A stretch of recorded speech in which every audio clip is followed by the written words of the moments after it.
4 degree complete করবে, MA complete করবে, B Ed complete করবে, বই পুস্তকের পয়সা নাই, জমিনগুলো পূর্বপুরুষ দান করে গেছেন, তা থেকে তারা নেবে। ডাক্তার হতে গেলে অনেক টাকার প্রয়োজন, ওয়াকফ সম্পদ থেকে মুসলমান টাকা নিয়ে ডাক্তার হবে, ইঞ্জিনিয়ার হবে, ওয়াকফ সম্পদের টাকা নিয়ে মুসলমান ইঞ্জিনিয়ার হবে। ওই গরিব, ওই অসহায়, ওই দুর্বল যাতে সুন্দরভাবে পড়াশোনা করতে পারে, তার জন্য আমাদের পূর্বপুরুষরা হাজার হাজার একর জমি ওয়াকফ করে গেছেন, আল্লাহর রাস্তায় দান করে গেছেন। যে জমির যা মূল্য আর তার যা লিজ বর্তমান সরকারের কাছে, যদি একটা একটা মসজিদের ইমাম সাহেবকে 40,000 টাকা, মুয়াজ্জিন সাহেবকে যদি 30,000 টাকা বেতন দেন, যদি ওয়াকফ সম্পত্তির টাকা এরকম টোটাল হিন্দুস্তানের যত মসজিদ, যত মাদ্রাসা, যত খানকা যদি টাকা দেওয়া হয়, 4 ভাগের 1 ভাগ টাকা তাও শেষ হবে না। আর কথা বুঝতে পারছেন ভাই? সেই টাকাগুলো সরকার লুটবার চেষ্টা করছে। আমি আপনি বাড়ি বসে বসে ঘুমোচ্ছি, ওদিক চাই হোক, আমার আর কবরটা দিতে দেবে বলে মনে হয়? বাপের যে কবর যে জায়গায় আছে, ওই জায়গাটা তো তার জন্য তাদের দায়িত্বে চলে যাচ্ছে, সব ছিনিয়ে নিচ্ছে। ওয়াকফ সম্পদগুলো সব সরকার নিজের কবজায় রাখার জন্য চেষ্টা করছে। ওটা যদি ছিনিয়ে নেওয়া যায়, মসজিদ বন্ধ করে দেওয়াটা আমাদের জন্য 5 মিনিট সময় লাগবে না। সরকার এটা বুঝে নিয়েছে। এই জন্য আমার সোনার ভাইদের কাছে আজ এই জলসা থেকে আপনাদেরকে সচেতন করতে চাই। আগামী দিনে ডাক আসছে, শহীদ মিনার বলেন, রানী রাসমণি রোড বলেন, ধর্মতলা বলেন, আর দিল্লির পার্লামেন্ট ঘেরাও বলেন, আগামী দিনে যদি ডাক আসে, কাপড়ের কাপড় মাথায় বেঁধে ইসলামকে জিন্দা করার জন্য এগিয়ে যেতে হবে। রাজি আছেন তো ইনশাআল্লাহ? একটু জোরে বলেন ইনশাআল্লাহ। একবার তাকবীর জোরে দেন, নারে তাকবীর। আরো জোরে দেন, নারে তাকবীর।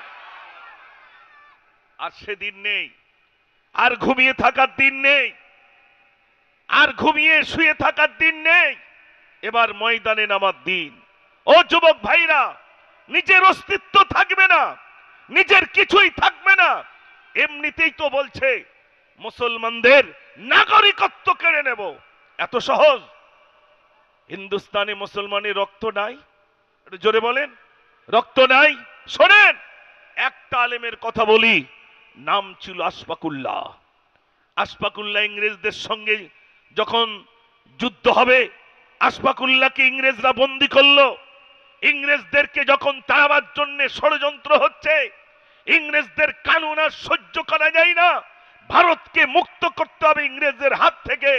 তখন দেখা গেল একজন আলেম, হাজার হাজার আলেমদের তো বন্দী করেছেন, তার ভিতরে একটা আলেমের কথা বলি, নাম ছিল আশফাকুল্লাহ। মুখে ছিল দাড়ি, মাথায় ছিল টুপি। আশফাকুল্লাহকে বন্দী করা হচ্ছে। আশফাকুল্লাহ, তোমাকে তো বন্দী করলাম, এবার তোমাকে ফাঁসি দেব। ফাঁসি দেবেন? তা আমাকে একটু ওজন করুন। ওজন করে কি হবে? আমাকে এজন্য ওজন করুন, ফাঁসির ভয়ে তো যদি আমার ওজন কমে যায়, ইতিহাসের পাতায় লিখে দেবেন কাপুরুষ আশফাকুল্লাহ।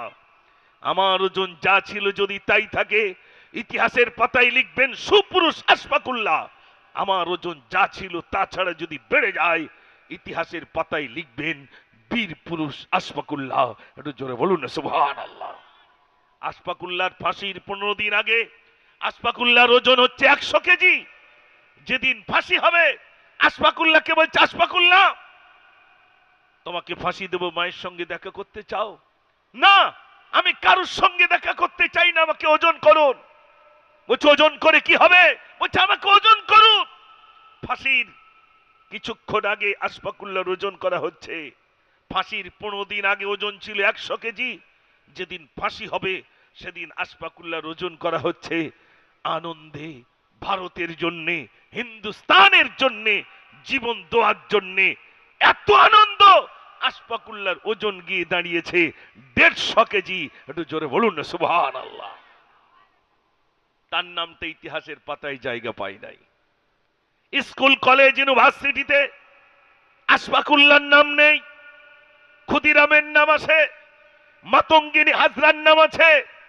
ও সোনার ভাইরা, আশফাকুল্লাহর নামটা কেটে দেওয়া হলো, হাজার হাজার মুসলমানদের নাম কেটে দেওয়া হলো। কেন? প্রথম চান্সেই নামতে জন্যই কাটা হলো, যদি ইতিহাসের পাতায় মুসলমানের অবদানের কথা উল্লেখ থাকে তাহলে মুসলমান জেনে ফেলবে হিন্দুস্তানের জন্য, আমাদের পরের জেনারেশন জেনে ফেলবে মুসলমানের অনেক রক্তের বিনিময়ে হিন্দুস্তান জয়লাভ করেছে। তাই প্রথমেই কেটে দাও, ইতিহাসের থেকে তাদের নাম মুছে দাও। বুঝতে পারছেন না ভাই? ইতিহাস থেকে নামটা মুছে দেওয়া হলো, চাইছে হিন্দুস্তান থেকে মুসলমানের নাম নিশানা মুছে ফেলবো। আপনারা দেখেছেন এ পর্যন্ত আপনার যোগী রাজ্যে, বিশেষ করে গুজরাটে যোগী আদিত্যনাথ, অনেক এলাকার নাম ছিল ইসলামনগর, ইসলামনগর থেকে বাদ দিয়ে অন্য নাম দিয়ে দিয়েছে না দেয়নি? সোনার ভাইরা, সে বলতে চাই ফখর সে কাহো হাম হিন্দু। আমরা এখানে যারা মুসলমান আছে আমরা বলতে পারি না যে ফখর সে কাহো হাম মুসলমান? দায়িত্বহীন ভাষায় মানুষের সামনে গর্জে উঠে বলো আমি একজন মুসলমান। কোনো দ্বিধা নেই। মরণ কবার হবে বলে মনে হয়? একটু জোরে কথা বলেন। মরণ একবার হবে। ওই বিড়ালের মতো মরি লাভ আছে? জোরে বলেন। সিংহের মতো বাঁচতে চাই, হিন্দুস্তানে কথা বলতে হবে। ও সোনার ভাইরা, আজ এখানে জানা আছেন, আমি শুধু আপনাদের কাছে বলতে চাই, হিন্দু মুসলিম খ্রিস্ট শিখ ইসাই নাসারা বৌদ্ধ জৈন, আমাদের এই সম্প্রীতি, আমাদের এই মিলন, এটাকে ছিন্ন করার জন্য একটা বিরাট অশুভ শক্তি কাজ করছে না করছে না? আপনি আমি একদিকে হিন্দু ভাইয়ের দোকান, পাশেই মুসলিম ভাইয়ের দোকান, দুজনের ভিতরে একটা কত মিল মহব্বত ছিল। এক রাজনীতি দল এসে দুজনের ভিতরে মহব্বতটাকে কেটে দিল। ঠিক বলছি না ভুল বলছি?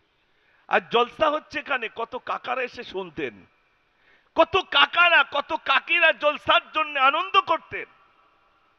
আস্তানাদের মুখ পর্যন্ত ঘুরিয়ে দেওয়া হচ্ছে।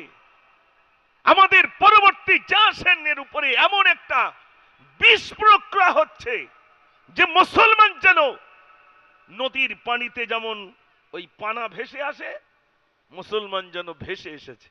ভেসে এসেছে নাকি ভাই?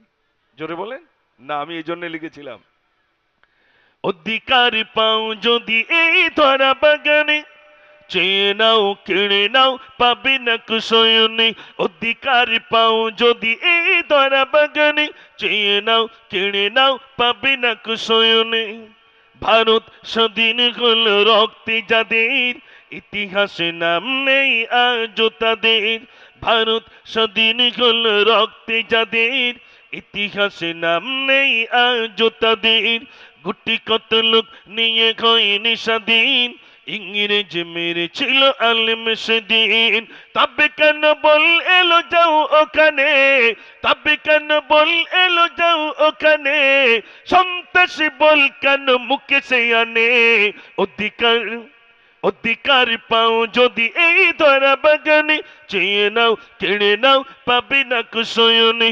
অধিকার পাও যদি এই ধরা বাগানে, চেয়ে নাও কেড়ে নাও পাবে না কুশয়নে।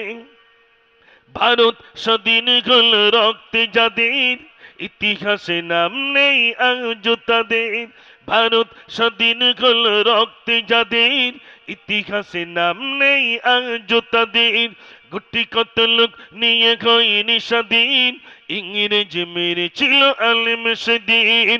তবে কেন বল এলো যাও ওখানে, তবে কেন বল এলো যাও ওখানে, সন্ত্রাসী বল কেন মুখে সে আনে। অধিকার অধিকার পাও যদি এই ধরা বাগানে, চেয়ে নাও কেড়ে নাও পাবে না কুশয়নে। দেখি একবার আপনাদের আওয়াজ না রে তাকবীর। এতক্ষণ আমার গায়ে ঘাম বেরিয়ে গেছে, আল্লাহ আকবার আসতে বলছেন। আপনাদের মসজিদেই তো আর কয়েক ঘন্টা পর হবে, হবে না? আল্লাহু আকবার, আল্লাহু আকবার। আল্লাহ মহান, আল্লাহ বড়। তারপর আমার মুয়াজ্জিন বলবেন, আশহাদু আল্লা ইলাহা ইল্লাল্লাহ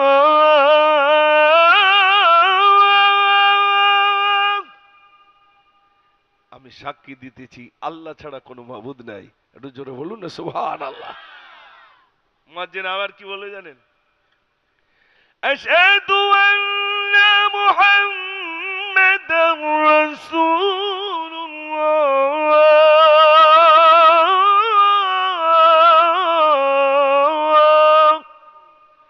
আমি আরো সাক্ষী দিচ্ছি মুহাম্মদ সাল্লাল্লাহু আলাইহি সাল্লাম আল্লাহর রাসূল। জোরে বলুন না সুবহানাল্লাহ।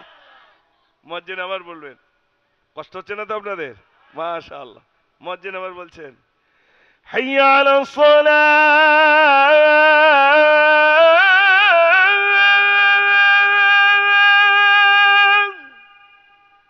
এসো নামাজের দিকে, এসো নামাজের দিকে।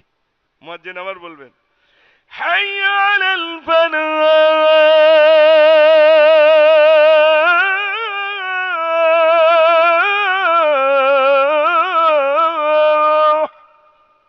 এসো কামিয়াবির দিকে, সফলতার দিকে। ভোরবেলা বলবেন আসসালাতু খায়রুম মিনান নাওম, ঘুম থেকে নামাজ উত্তম। মুয়াজ্জিন বলবেন আল্লাহু আকবার, আল্লাহু আকবার, আল্লাহ মহান, আল্লাহ বড়, লা ইলাহা ইল্লাল্লাহ, নেই কোনো মাবুদ আল্লাহ ছাড়া। তাহলে এবার সবাই মিলে আল্লাহর নামটা একটু জোরে নেব ইনশাআল্লাহ। নেব তো ইনশাআল্লাহ? দেখি একবার জোরে প্রথম গিয়ার কেমন হয় দেখি। নারে তাকবীর। আরে দেওয়ান পাড়ার মানুষের তো জোর হবে প্রথম। আর এখন গাড়ি তো দিন দিন গিয়ার বাড়ছে না কমছে ভাই? হ্যাঁ, তাহলে প্রথম গিয়ারের আওয়াজ, দ্বিতীয় গিয়ারের আওয়াজ দেখি। নারে তাকবীর, নারে তাকবীর। মাশাআল্লাহ। এতক্ষণ পরে এবার একটু ঘুমটা ভেঙেছে নাকি ভাই? শয়তান আর দাঁড়াবে না, শয়তান গ্রাম ছেড়ে পালাবে ইনশাআল্লাহ। একটু দরুদ শরীফ সবাই মিলে পড়েন আল্লাহুম্মা। ওই বক্সটা একটু হাই। ওয়ালা আলি সাইয়্যিদিনা, চল মদিনা, চল মদিনা, চল মদিনা, চল মদিনা, এই নবী লাও সালাম, আমি গুনাহগার, তোমারি আশিক আমি, লাও গো আজিমের খবর। তোমায় ভুলতে পারি না, তুমি যে খোদার দিবানা, তোমায় ভুলতে পারি না, তুমি যে খোদার দিবানা, আকিদ কি মদিনা, আকিদ কি মদিনা, চল মদিনা, চল মদিনা, চল মদিনা, চল মদিনা।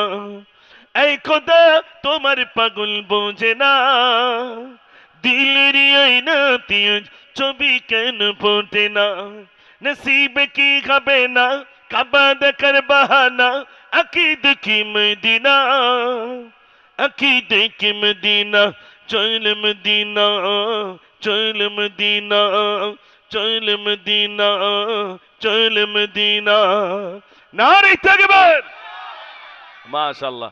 আজ গজল অনেক হবে, তবে আগে দেখে নেই ঘড়ি, একটা যদি একটু পার হয় 2-10 মিনিট, তাতে কষ্ট হবে না তো ইনশাআল্লাহ? মাশাআল্লাহ। আজ যেরকম মোটামুটি প্রথমে বলতাম না ভাঁড় ভালো হলে রস ভালো হয়, আজ ভাঁড় ভালো পেয়েছি, রস তো এমনি ভালো হবে ইনশাআল্লাহ। অনেক শোনাবো ইনশাআল্লাহ গজল। সবাই বসে যান, সবাই বসে যান। আজ আমি মূল এখনো আলোচনা, এতে ইঞ্জিন গরম করার মতো বলে নিলাম। আজ আমার আলোচনার বিষয় ইনশাআল্লাহ আমি কোরআন ও হাদিস থেকে আপনাদেরকে শোনাবো ইনশাআল্লাহ। সবাই প্রাণ ভরে একবার দুরূদ শরীফ আল্লাহুম্মা সাল্লি আলা মাওলানা মুহাম্মদ ওয়া আলা আলি।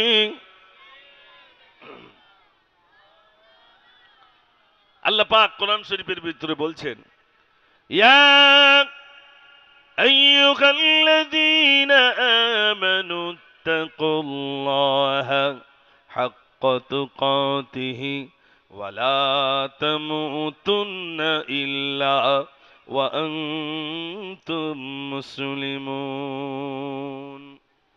আল্লাহ রাব্বুল আলামিন বলেন, হে বিশ্বাসীগণ, তোমরা আমাকে ভয় করো, ভয় করার মতো ভয় করো। তারপরেই বলছে যতক্ষণ পর্যন্ত মৃত্যুবরণ করবে না, যতক্ষণ পর্যন্ত প্রকৃত মুসলমান না হতে পারবে, ততক্ষণ পর্যন্ত মৃত্যুবরণ করো না। আল্লাহ রাব্বুল আলামিন প্রথমেই বলছেন আমাকে ভয় করো, ভয় করার মতো ভয় করো। তারপরেই বলছেন ততক্ষণ পর্যন্ত মৃত্যুবরণ করো না, যতক্ষণ পর্যন্ত প্রকৃত মুসলমান না হতে পারবে, ততক্ষণ পর্যন্ত মৃত্যুবরণ করো না। আয়াতের ভিতরে দুটি কথা আছে, একটা হলো আল্লাহর ভয়, আর একটা হলো প্রকৃত মুসলমান। আল্লাহর ভয় যদি অন্তরের ভিতরে না থাকে, প্রকৃত কি মুসলমান হতে পারবো? একটু জোরে বলেন। আল্লাহর ভয় অন্তরে দরকার, প্রতিনিয়ত আল্লাহ রাব্বুল আলামিনের ভয় অন্তরের ভিতরে আনা। সব থেকে বড় কষ্ট হয়, আপনার এখানে যারা আছেন সত্য কথা বলুন, যেখানে জবরদস্ত আল্লাহর ওলি শুয়ে রয়েছেন, সেইখানকার মানুষ কি কখনো বিগড়ে যেতে পারে? জোরে বলেন। এত বড় একজন আল্লাহর ওলির শুয়ে রয়েছেন, যিনি রুহানি দোয়া করতে থাকেন।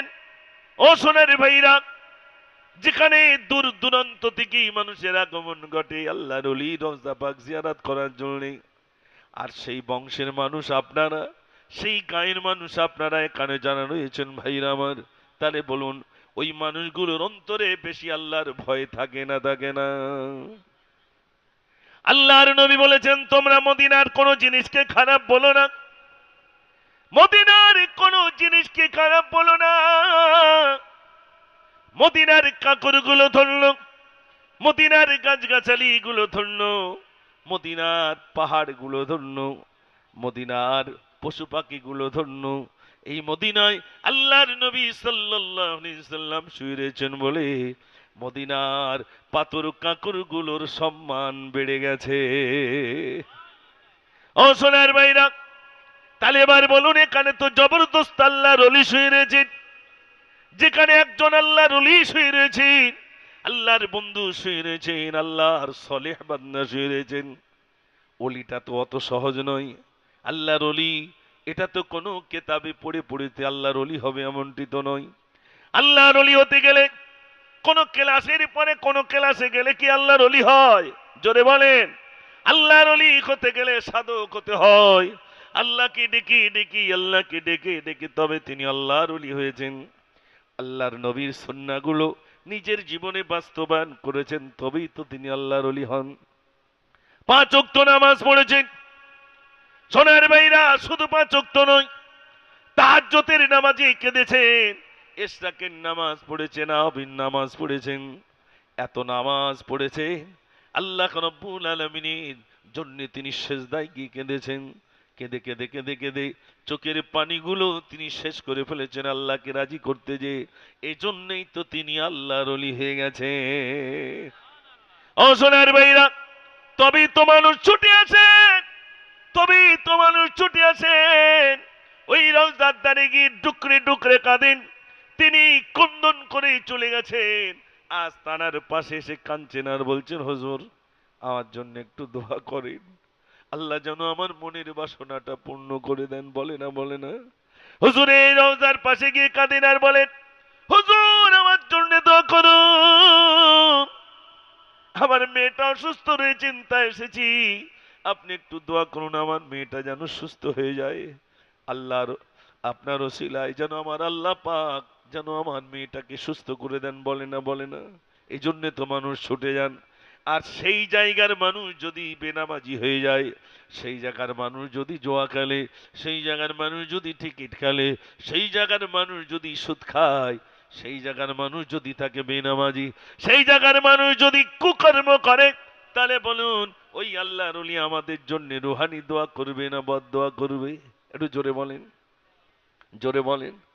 যিনি শুয়ে রয়েছেন ও সোনার ভাইরা, আপনার হাত জবরদস্ত আল্লাহর ওলি, কোন সন্দেহ নাই, কোন সন্দেহ নাই, নিঃসন্দেহে তিনি জবরদস্ত আল্লাহর ওলি। তাহলে বলেন আজ আমাদের গ্রামের ভিতরে নোংরা গুলো আছে না নাই? একটু জোরে বলেন। সুদ খাচ্ছে তা খেয়ে যায়, মনে করছে কোনো বালাই নাই, এত পরিমাণ সুদ খায়। তার কাছে যদি কোনো গরিব যায়, 5,000 টাকা, ভাই বিপদে পড়েছি, 5,000 টাকা দাও। বলছে 5,000 দিলি জানিস তো এক সপ্তাহের ভিতর ওটা 6,000 হয়ে যাবে। ভাইরা এত পরিমাণ সুদ খেয়েছে, সুদের টাকায় দেখা গেল। আর তারা বলে, তাদের আমি কোনোদিন জানি না, তবে শুনেছি আমি, যারা অধিকাংশ সুদ খায় তারা বলে তোর আসল টাকাটা তোমার দিতে হবে না, অন্তত তুই সুদের টাকাটা দিয়ে, বলে না, বলে না। সুদখোরের মুখের দিকে তাকাবেন, কালো কুৎসিত আল্লাহর নবী সাল্লাল্লাহু আলাইহি ওয়াসাল্লাম, ভাইরা আমার, তিনি বলে গেছেন সুদখোরকে কেন্দ্র করে আল্লাহ রাব্বুল আলামিন সুদ আমাদের জন্য হারাম করেছেন, হারাম। আর ওই হারাম মাল ভক্ষণ করে যায়, শুধু খেয়ে যায়, সুদ খেয়ে যায়। এখানে আমার সোনার ভাইরা জানা আছেন, একবার নয়, দুইবার নয়, বরং আল্লাহ পাক এটাকে নিয়ে 4 বার এনেছেন, তাই তো নাকি? 4 বার আপনাদের মহাব্বত এসেছি। কাছের মানুষ বলে, মহাব্বতের মানুষ বলে কথাগুলো বলে যায়, এ দুনিয়া দুনিয়া নয়, বিরাট টাকার মালিক হবেন। সাদ্দাত চলে গেল, আপনারা এখানে জানাছেন সাদ্দাদের মতো টাকা কারোরই নাই, যে নিজে দুনিয়ায় জান্নাত তৈরি করেছিল। সাদ্দাত কত টাকার মালিক, জান্নাত তৈরি করেছে। সাদ্দাত জান্নাত তৈরি করেছে, জান্নাত তৈরি করে জান্নাতে যাওয়ার জন্য যখন এলান হয়ে গেল, সাদ্দাত তুমি বিরাট তো জান্নাত তৈরি করেছো, চলো চলো এবার জান্নাত থেকে তুমি ঘুরে আসবে। জান্নাত তৈরি করার পরে সাদ্দাত এবার লোক লস্কর নিয়ে যায়, চলো চলো আমার তৈরি করা জান্নাতে যাব। যেই না দরজার ওপারে 1 পা, দরজার এপারে 1 পা, মানে বড় গেট, গেটের ওপারে 1 পা, এপারে 1 পা, পিছন দিক দিয়ে একটা বৃদ্ধ মানুষ ডাকে, সাদ্দাত দাঁড়াও, অন্তত আমাকে কিছু দিয়ে যাও। সাদ্দাত বলে, ভিক্ষুককে দাঁড়াতে বল, আমি বার হয়ে কিছু দেব। ভিক্ষুক যিনি সেজে এসেছেন তিনি বলছেন, এ সাদ্দাত, আমি ভিক্ষুক নই, আমি হলাম আজরাইল। সাদ্দাতের চোখ মোটা হয়ে গেল, আরে আজরাইল, আমাকে অন্তত একটু দেখার সুযোগ দাও। আজরাইল বলে, সাদ্দাত আর একটা পা তুই ভিতরে ঢোকাতে পারবি না, ওই যতটা একটা পা দিয়েছি ওটাই তো শেষ, দ্বিতীয় পা তো ঢুকবে না। সাদ্দাতের জানটা কবজ হয়ে গেল। ও সোনার ভাইরা, দুনিয়ায় বিরাট টাকার মালিক হব, বিরাট টাকার মালিক হব, সুদ খাবো, জোয়া খেলবো, টিকিট খেলবো, বিরাট টাকার মালিক হব। এ টাকা থাকে না থাকে না, আপনার জানা আছেন, একটুখানি বলেন। আজরাইল যদি এসে বলে, এ মুজাফফর তোর জান নেব, বলবে কেন জান নিতে এলো? চোখ মোটা মোটা হয়ে গেল। আমি যদি বলি, ভাই 5টা মিনিট সময় দে, আমার ব্যাংকে 5 কোটি টাকা আছে, সব তোকে দেব, বলেন কি 5 মিনিট কি সময় দেবে? একটু জোরে বলেন। 5 মিনিট 5 কোটি, 5 কোটি টাকা দিচ্ছি, 5 মিনিট সময় দেব, দেবে না? কোনো সময় নেই, কোনো সময় নেই। আমি সোশ্যাল মিডিয়ায় দেখলাম, ইন্দোনেশিয়ার একজন কারি সাহেব কেরাত পাঠ করছিলেন, লাখো জনতা বসা, কেরাত পড়তে পড়তে মৃত্যুটা হয়ে গেল। কি পড়ছিলেন জানেন? الذي خلق الموت والحياة ليبلوكم أيكم أحسن عملا। জোরে বলুন না সুবহানাল্লাহ। কোরআন পাক শুনতে ভালো লাগে না, লাগে না? শুনতে ভালো লাগবে, কত সুন্দর। পৃথিবীতে এমন কিতাব আর নাই, কোরআন শরীফ এত সুন্দর গ্রন্থ। একটু জোরে বলুন না সুবহানাল্লাহ। ইমাম সাহেব যখন বলেন, আলহামদুলিল্লাহি রাব্বিল আলামিন আর রহমানির রহিম মালিকি ইয়াউমিদ্দিন ইয়্যাকা না'বুদু ওয়া ইয়্যাকা নাস্তাঈন اهدنا الصراط المستقيم صراط الذين أنعمت عليهم غير المغضوب عليهم ولا الضالين।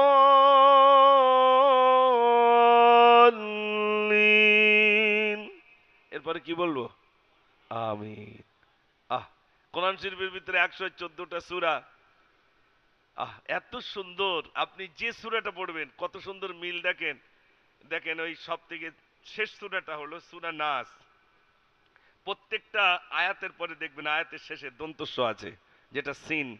কুল আউযু বিরাব্বিন নাস, মালিকিন নাস, দন্তস্ব আবার হচ্ছে না, হচ্ছে না, ইলাহিন নাস, মিন শাররিল ওয়াসওয়াসিল খান্নাস, الذي يوسوس في صدور الناس من الجنة والناس। জোরে বলুন না সুবহানাল্লাহ। সব থেকে ছোট সূরা। ইন্না আ'তাইনাকাল কাউসার, র ফায়াকার র, ফাসাল্লি লিরাব্বিকা ওয়ানহার, রবার হচ্ছে না, ইন্না শানিআকা হুয়াল আবতার। সেই কোরআন আমরা পড়তে যাই না, এত সুন্দর গ্রন্থ, যা পড়লে শুধু মজার মজা। একটু জোরে বলুন না সুবহানাল্লাহ। ভাইরা আমার, কোরআনকে যদি বলেন এ কোরআন তোমার নাম কি, কোরআন সঙ্গে সঙ্গে জবাব দেবে আর বলবে আমার নাম হলো বাল হুয়া কুরআনুম মাজিদ, আমার নাম হলো কোরআনুম মাজিদ। জোরে বলুন না সুবহানাল্লাহ। কোরআনকে যদি আবার জিজ্ঞাসা করেন এ কোরআন তোমার নাম শুনলাম, তোমার বাড়িটা কোথায় বলো, কোরআন সঙ্গে সঙ্গে জবাব দেবে আমার বাড়িটা হলো ফি লাউহিম মাহফুজ, আমার বাড়িটা হলো লাউহে মাহফুজে। কোরআন বলছে আমার বাড়ি কোথায়। কোরআনকে যদি আবার জিজ্ঞাসা করেন এ কোরআন তোমার নাম শুনলাম, তোমার বাড়িটা শুনলাম, তুমি কোন মাসে জন্ম নিয়েছো বলো, কোরআন সঙ্গে সঙ্গে জবাব দেবে আমার জন্মের মাসের নাম হলো শাহরু রমাদানাল্লাযী উনজিলা ফীহিল কুরআন। আল্লাহ রাব্বুল আলামিন আমাকে রমজানুল মুবারক মাসে নাজিল করেছেন। জোরে বলবেন না সুবহানাল্লাহ। কোরআনকে যদি আবার জিজ্ঞাসা করেন এ কোরআন তোমার নাম শুনলাম, তোমার বাড়ি শুনলাম, তুমি কোন মাসে জন্ম নিয়েছো তাও কোরআন শুনলাম, এবার কোরআন তুমি বলো তুমি রাতের বেলা এসেছো না দিনের বেলা এসেছো। কোরআন সঙ্গে সঙ্গে জবাব দেবে ইন্না আনজালনাহু ফি লাইলাতিল কদর। আল্লাহ রাব্বুল আলামিন আমাকে বরকতময় রজনীতে নাজিল করেছেন। একটু জোরে বলুন না সুবহানাল্লাহ। আল্লাহ রাব্বুল আলামিন বলেন কোরআন রাখার জন্য আমি এমন একটা আলমারি নিলাম, কোরআন নাজিল করেছি আমি, হেফাজতের দায়িত্বটা আমি আল্লাহ নিয়ে নিলাম। আল্লাহ রাব্বুল আলামিন বলেন যে আমি কোরআন শরীফ নাজিল করলাম আর কোরআনের হেফাজতের দায়িত্বটা আমি আল্লাহ নিয়ে নিলাম। কেমন নিলেন দেখেন। আল্লাহ রাব্বুল আলামিন কোরআন রাখার জন্য লোহার আলমারি নেন নাই, সীসা দিয়ে তৈরি করা আলমারি আল্লাহ করেন নাই, লোহা দিয়ে তৈরি করা আলমারি নাই। আমার আল্লাহ এমন একটা আলমারি বানালেন, আমার আল্লাহ বলেন আমার বান্দা বান্দির কলিজাগুলো আলমারি বানিয়ে দিয়ে গোটা কোরআন আমি ওখানে লোড করে দিলাম। খায়রুকুম মান তাআল্লামাল কুরআন ওয়া আল্লামাহ। ও সোনার ভাইরা, খায়রুকুম মান তাআল্লামাল কুরআন ওয়া আল্লামাহ, যে ব্যক্তি কোরআন শিখলো আর অপরকে শিক্ষা দিল, আল্লাহর নবী সাল্লাল্লাহু আলাইহি ওয়াসাল্লাম বলেন ওই ব্যক্তি হলো আল্লাহর কাছে উত্তম।